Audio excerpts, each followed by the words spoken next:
एक घटिया कॉमेडियन का शेर था। वो एक्चुअली बहुत अच्छे शायर का शेर है, उसको थोड़ा बिगाड़ के एक घटिया कॉमेडियन ने एक बार कहा था कि खुद ही को कर बुलंद इतना, चढ़ा वो जैसे तैसे, खुदा ने बंदे से खुद पूछा, अबे अब उतरेगा कैसे। तो आज हम एक ऐसे आदमी की बात कर रहे हैं जो ऐसी बुलंदी पे है जिसका कोई पैरेलल एमएमए की दुनिया में नहीं मिलता है। आज हम ऐसे बंदे के बारे में बात कर रहे हैं जो एमएमए का सबसे बड़ा सुपरस्टार है। ठीक है। आज हम ऐसे बंदे के बारे में बात कर रहे हैं जिसकी बराबर छोड़िए आधी कमाई भी एमएमए में किसी ने नहीं की है। आज हम कॉनर मैकग्रेगर की एक खबर आई है उसके बारे में बात करेंगे। बट जैसा कि इस चैनल को जानने वाले जानते हैं कि मैं छोटी छोटी खबरों पे वीडियो नहीं बनाता, और इस बात से मुझे सख्त नफरत है कि आपको छोटे छोटे वीडियो में बार बार आ जाऊँ और परेशान करूँ। इसलिए मैं इस पूरी घटना का और इससे रिलेटेड टॉपिक का थोड़ा डीप एनालिसिस करने की कोशिश करेंगे। ठीक है। आपको अच्छा लगे तो बताइएगा, बुरा लगे तो बताइएगा। हम अभी तक आप समझ ही गए होंगे कि बात हम कर रहे हैं कॉनर मैकग्रेगर की। तो हम इस वीडियो में कुछ बातों को समझेंगे कि सबसे पहली बात तो जैसे कि मैंने आपको बताया कि सबसे बड़ा स्टार कौन सा है। दूसरा कि कॉनर मैकग्रेगर के साथ कौन सा नया लफड़ा हुआ है। तीसरा कि इस पूरी घटना के बारे में मेरे अपने पर्सनल क्या विचार हैं। तीसरा, मैं कॉनर मैकग्रेगर के बारे में और जो घटनाएं हुई हैं इससे रिलेटेड उनके बारे में भी एक बार बात करना चाहूँगा क्योंकि उनको भी समझना ज़रूरी है। इसके बाद मैं स्टेरॉइड्स यूज़ के बारे में बात करना चाहूँगा, और उसके बाद हम इस बात को समझने की कोशिश करेंगे कि आखिर ये आदमी ऐसा क्यों बिहेव कर रहा है। ठीक है। और एंड में हम बात करेंगे कि आखिर इन सब चीज़ों से कोई भी फ़र्क पड़ेगा क्या कॉनर मैकग्रेगर को। ठीक। सबसे पहली बात, इस बात पे कोई भी गलतफहमी नहीं होनी। सॉरी, सबसे पहले सब्सक्राइब करिए, बेल आइकन में क्लिक करिए। एमएमए का ये सबसे अच्छा चैनल है, ब्ला ब्ला ब्ला ब्ला ब्ला। नॉलेज यहाँ सबसे ज़्यादा मिलेगा, ब्ला ब्ला ब्ला। ठीक है। एनीवेज, आगे बढ़ते हैं। कॉनर मैकग्रेगर एमएमए का सबसे बड़ा स्टार है, इस बात पे किसी को भी ना कोई गलतफहमी होनी चाहिए, ना ही किसी तरह का शक होना चाहिए, क्योंकि proof of pudding is always in eating. है ना। अगर आप कॉर्नर की कमाई निकाल के देखें और किसी भी स्टार की कमाई निकाल कर देखें तो आप मतलब फ़र्क नहीं कर पाएंगे। हबीब शायद आगे फाइट करता रहता तो, पर ये ना हबीब के बारे में ये है कि एक प्रकार से हम अगर अंदाज़ा लगाएं, हबीब जिस ट्रेजेक्टरी में था ना, अगर वो लगातार फाइट करते रहता तो वो कॉर्नर के लेवल पे या कॉर्नर से भी आगे पहुंच जाता। बट हम सब ने रशिया और यूक्रेन वॉर के बारे में नहीं सोचा था। तो रशिया और यूक्रेन वॉर के बाद क्या होता है कि रशियन मार्केट जो है यूएफसी के लिए पहले जो second most important market, third most important market था रशिया के लिए, यूएफसी के लिए सबसे इंपॉर्टेंट मार्केट है अमेरिका, ब्राज़ील, रशिया और फिर इंग्लैंड। ठीक है। और फिर बाकी का यूरोप। है ना। तो इस टाइप के मार्केट थे, पर रशिया वॉर के बाद वो मार्केट कमज़ोर हो गया। इसलिए हम ये नहीं कह सकते कि रशिया की हबीब उतने ही पैसे कमाता है। जहाँ तक बड़े स्टार की बात है, तो अगर बड़ा स्टार हम जितने लोग पसंद करते हैं उसके हिसाब से माने तो रशिया मेरे ख्याल से हबीब और कॉनर बराबर होंगे, बट पैसे के मामले में माने तो कॉनर डेफिनेटली आगे। अब जब इस बात पे कोई शक नहीं रह गया है कि कॉनर मैकग्रेगर एमएमए की दुनिया का सबसे बड़ा स्टार है, तो हम आगे बात करते हैं दूसरी चीज़ों की। ठीक है। अब बात करते हैं कि नया लफड़ा क्या है। एक्चुअली यह नया लफड़ा नहीं है, ये पुराना है। ठीक है। कम से कम नहीं तो 6 महीने से 1 साल पुराना। बात कुछ ऐसी है कि एक लड़की का आरोप है कि कॉनर मैकग्रेगर ने उसको अपनी याद पे इनवाइट किया और वो अपनी मर्जी से उस याद पे गई। फिर उसका कहना है कि कॉनर मैकग्रेगर पता नहीं कुछ हुआ तो कॉनर मैकग्रेगर वायलेंट हो गया, उसको मारने लगा और वो अपनी जान बचाने के लिए समुंदर में कूद गई यार्ड से। और समुंदर में जब वो कूदी तो उसको जो है वहाँ के जो कोस्ट गार्ड है, एक्चुअली ये स्पेन के आसपास का इलाका है, तो वहाँ के कोस्ट गार्ड जो है उन्होंने उसको बचाया। अब इस पे क्या बात बिल्कुल परफेक्ट है, जो बिल्कुल सही है वो ये कि हाँ, कोस्ट गार्ड ने उसको बचाया, पर जो उसके आरोप हैं वो उसके आरोप हैं। दूसरी तरफ कॉनर का कहना है कि ऐसी कोई घटना हुई नहीं। अब आप बोलेंगे कि इसमें मेरा क्या विचार है। मेरा मानना है कि इनोसेंट अनटिल प्रूवन गिल्टी। मेरे को पता है कि लड़कियों पे हाथ उठाना एक ऐसी चीज़ है जिससे आप कभी वापस नहीं आ सकते। आप कितना भी कुछ हो, कमज़ोर पे हाथ उठाने वाले से आप बाहर वापस नहीं आ सकते। मैं आपको एक कहानी बताता हूँ अपनी। मैं जब इंजीनियरिंग कॉलेज में था ना, तो इज्जत से ठुकाई पड़ी, मेरे को रैगिंग हुई। मैं असली इंजीनियरिंग कॉलेज में था, राइट, गवर्नमेंट इंजीनियरिंग कॉलेज में। वो मैं बता रहा हूँ, कुकुरमुत्ते के 2004 के बाद कुकुरमुत्ते जैसे उगाए हैं ना इंजीनियरिंग कॉलेज, उनमें नहीं था मैं। एक्चुअल जब इंजीनियरिंग कॉलेज होते थे पूरे स्टेट में 10 इंजीनियरिंग कॉलेज में नहीं थे, तब मैं था। तो रैगिंग में इज्जत से ठुकाई हुई अपनी। पर जब मेरा सेकंड ईयर में आया ना, तो मैंने किसी को नहीं मारा, सिर्फ एक को मारा। उस आदमी का लड़का नाम मेरे को आज तक याद है, उसका नाम है अमित गुप्ता, है ना। एक झापड़ मारा उसको, और फिर बाद में मैंने उसको सॉरी बोला। पता है क्यों मैं सीनियर होके भी नहीं मारा? क्योंकि जूनियर के पास रिजॉर्ट नहीं है। अगर आप किसी को मारते हो और उसके पास वो रिटेलिएट कर सकता है, तब तो आपकी दम है। पर वो जब मार ही नहीं सकता आपको पलट के, तो आप किसी को भी मार रहे हो, आप फोकट की गुंडाई कर रहे हो, राइट। तो मेरे को बुरा लगा उसको मारने के बाद, तो मैंने सॉरी बोला, पर किसी को नहीं मारा मैंने उसके अलावा, ठीक है। अब मैं ये सब क्यों बोल रहा हूँ? ठीक वैसे ही ये लड़की जो है वो कमज़ोर है, चाहे वो जो भी करे, वो कमज़ोर है आपसे physically. Mentally they are very strong. Physics की बात कर रहा हूँ मैं। तो आपको ये सब नहीं करना चाहिए।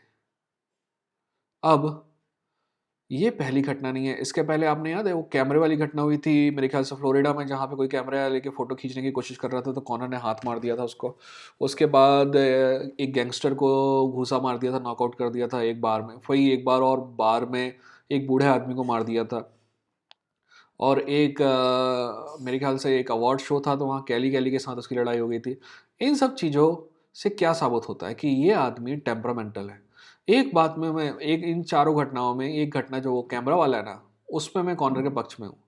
कि ज़बरदस्ती आप किसी की कोई पिक्चर नहीं लेना चाहता और ज़बरदस्ती आप पिक्चर लेने की कोशिश कर रहे हो, तो he will retaliate, and that's okay, and that is god damn okay. I don't have any issue with that.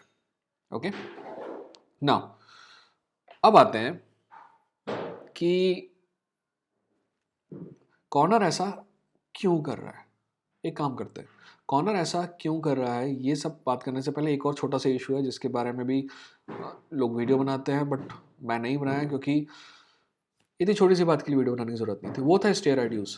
Corner इस इन दिनों काफ़ी अच्छी पावरफुल टाइप की तस्वीरें पोस्ट कर रहा है अपने इंस्टाग्राम में और ट्विटर में और जहाँ तहाँ। तो लोग कह रहे हैं कि कॉर्नर स्टेरॉइड यूज़ कर रहा है। मेरा मानना है कि कॉर्नर एक इंजरी से रिकवर कर रहा है और उसको पूरा अधिकार है स्टेरॉइड यूज़ करने का। स्टेरॉइड अगर परफॉर्मेंस इन्हांसिंग के लिए लिए जाती हैं, ठीक है, एनाबॉलिक स्टेरॉइड्स अलग होते हैं। अगर स्टेरॉइड्स परफॉर्मिंग के लिए लिए जाते हैं ना, के लिए परफॉर्मेंस इन्हांसमेंट के लिए लिए जाते हैं, पता नहीं क्या हो गया, परफॉर्मेंस इन्हांसमेंट के लिए लिए जाते हैं, तो that's a different thing. But अगर रिकवरी के लिए लिए जाते हैं तो मेरे को कोई प्रॉब्लम नहीं है। तो इस बात में भी मैं कॉर्नर के सपोर्ट में हूँ। अब बात करते हैं कि ऊपर वाली घटनाओं के बारे में जो मैंने बात की, कि आखिर कॉर्नर ऐसा बिहेव क्यों कर रहा है। क्या कॉर्नर ऐसा पहला आदमी है जो फाइटिंग की दुनिया में इतनी ज़्यादा सफलता मिलने के बाद ये सब कर रहा है? नहीं। अभी रिसेंट एग्जांपल है Tank Davis, Dana White. Dana White अगर मान लो कि आप फाइटर नहीं है, तो भी उसको वहाँ पे गिन सकते हैं, क्योंकि वो उसी दुनिया से रिलेटेड है और वो खुद भी एक समय बॉक्सिंग कोच था।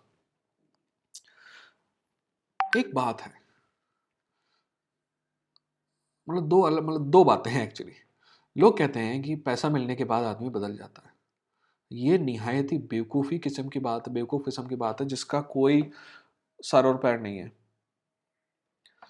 ठीक है। मेरा मानना है कि पैसा मिलने के बाद आदमी का जो कैरेक्टर होता है ना, जो वो पहले होता है, उसी को वो और इन्हांस करता है। इंसान नहीं बदल सकता है। हो सकता है कि पैसा मिलने के पहले वो अपनी असलियत नहीं बता रहा था और अब बता रहा है। तो एक तो thought you know thought process ये है। पर दूसरी थॉट प्रोसेस जो मेरे को लगता है कि ज़्यादा वो है, कि आप क्या होता है कि कोच जो होते हैं ना, आपका जो सपोर्ट सिस्टम होता है ना, वो आपको ऊपर ले जाना बताता है कि ये रास्ता है और इतनी मेहनत से ऊपर जाएगा। आपको किसी भी गेम के, किसी भी कारोबार के, किसी भी चीज़ के लिए आपको ट्रेन किया जा सकता है कि आप कैसे ऊपर पहुंच सकते हैं। पर इस बात के लिए ट्रेन करना बहुत मुश्किल है कि आप ऊपर जाके कैसे बिहेव करेंगे। कुछ लोग ऊपर जाने के बाद भी हम्बल बने रहते हैं, वहीं कुछ लोग ऊपर जाने के बाद काइंड ऑफ नंगे हो जाते हैं, ठीक है। नंगे को नाखून लगे, खुजा खुजा मरे वाली बात है। तो ये बात मेरे को लगती है कॉर्नर के साथ, क्योंकि जैसे कि कॉर्नर पहले प्लम्बर था और कॉनर यहाँ तक आया है, तो ये बात बताती है कि कितना मेहनती, कितना डेडिकेटेड, कितना विल पावर है इसमें। बट जब से वो ऊपर आया है उसका बिहेवियर वैसा नहीं है। आपको आपको लगता है ना कि कॉनर हमेशा रैश था। रैश हमेशा से था Conor, but he was always respectful, इसीलिए उसके इतने फैन हैं। और कभी कभी ये भी होता है कि जब आप ऊपर पहुंच जाते हो ना, तो आपको लगता है कि पूरी दुनिया आपके दुश्मन है। वो सब आपसे वो चीज़ छीनना चाहते हैं जो आपके पास है। तो उस वजह से भी ये सब होता है। ठीक है, आप बताइएगा कि कॉनर ऐसा बिहेव क्यों कर रहा है। एक और पॉइंट है, कई लोगों का कहना है कि ये सारी घटनाएं जो हैं वो कॉनर को गलत बोल रहे हैं। हाँ, मीडिया बहुत टुच्चा है, ये बात तो मैं मानता हूँ। पर एक घटना में मीडिया गलत हो सकता है, इतनी सारी जगह चीज़ों में नहीं हो सकता है ना।